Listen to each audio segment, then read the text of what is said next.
Good morning. Happy Tuesday. My name is Maria DeStore, and I go live to share tips and tricks to help creating work that works for you and not the other way around.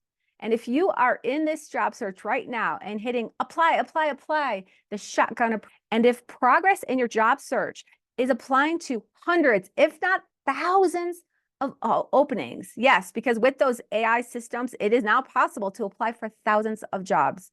People do have success with that spray and pray approach with a caveat. I want to share the story of one of my clients named Daniel.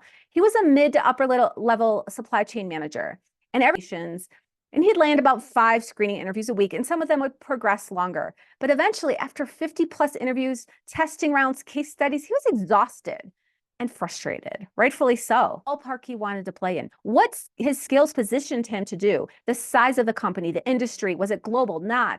Was he a people manager? All of these things. We got more clear and a little more targeted on his applications. He was still able to apply to quite a few, but more focused. Skills positioned him to land.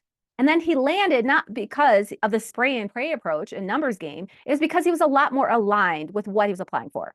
But that does not work for everyone. And chances are, if you're tuning in right now, it isn't working for you. Yes, if you are in a job search, but those targeted, well-customized applications are what you need to be doing, not hundreds spray and pray.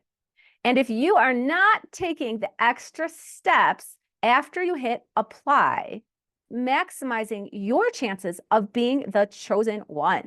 So what should you be doing after you hit submit? Let's dig in. And I'm going to share another case study of Joanne, maybe 2 to 3 a week, but she followed up with intention. Every time she submitted an application, she opened up every single email that was sent to her from that company and clicked on the links. She commented and reacted to posts on LinkedIn several times a week. She worked her LinkedIn connections to find supporters who could put it in.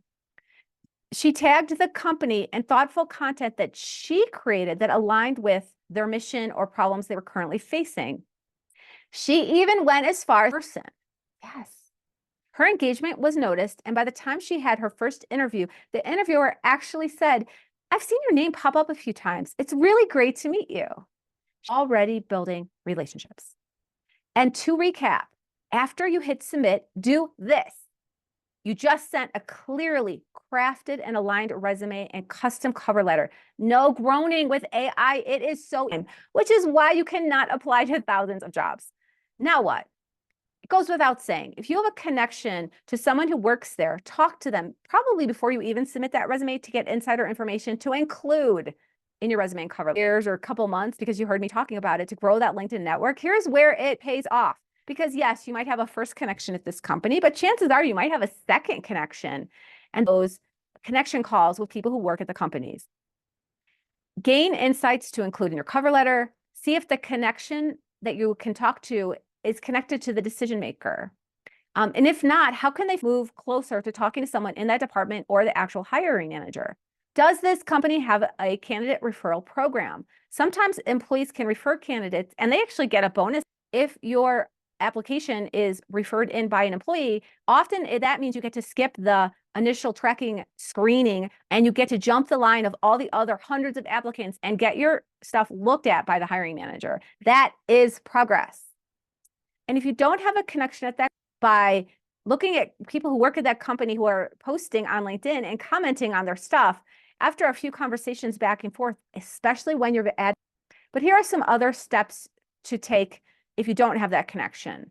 Number 1, engage with their communication. After you hit apply, if they send stuff back, whatever the steps are, make sure you do all of them. Click on the links, watch the videos they send, because all of that stuff is being tracked and you are already stepping ahead of the pack by showing engagement. Number 2, follow up with action. And this action is going to differ depending on what neighborhood community organization, where you can attend an event, where you can get to know the board members. There is no one answer. But if you're applying to a bigger corporation, often you can see who the hiring manager is on LinkedIn, not just a typed message, a video message, and practice 30 seconds max.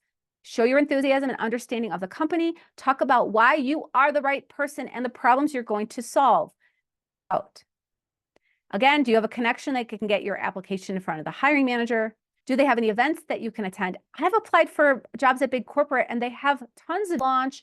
I would attend all of them and just start commenting, value add, get your name out there. It may not be in the department that you're trying to get into, but if you can start a conversation with someone who works there, and even if they're not in the right department, if they have those candidate referral programs, it could still be very advantageous. And also, just think attending their events. In some cases, you may be expected to follow up after you submit the application. Every situation is different. And this is why I support you in working smarter, not harder as you land.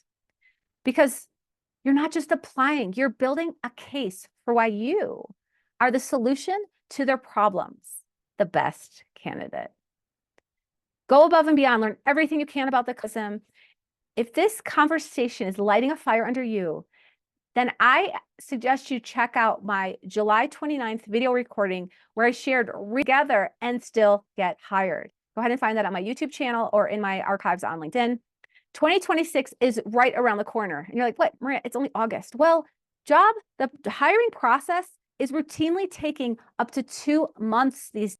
That puts us in October. And you know what happens after October? The November holidays, and then the December holidays, and everything slows down.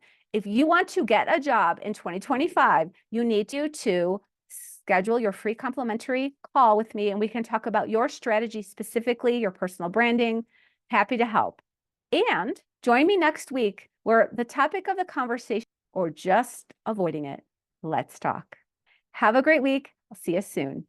Looking forward to connecting with you via call. I'll put the link to set that up in the show notes.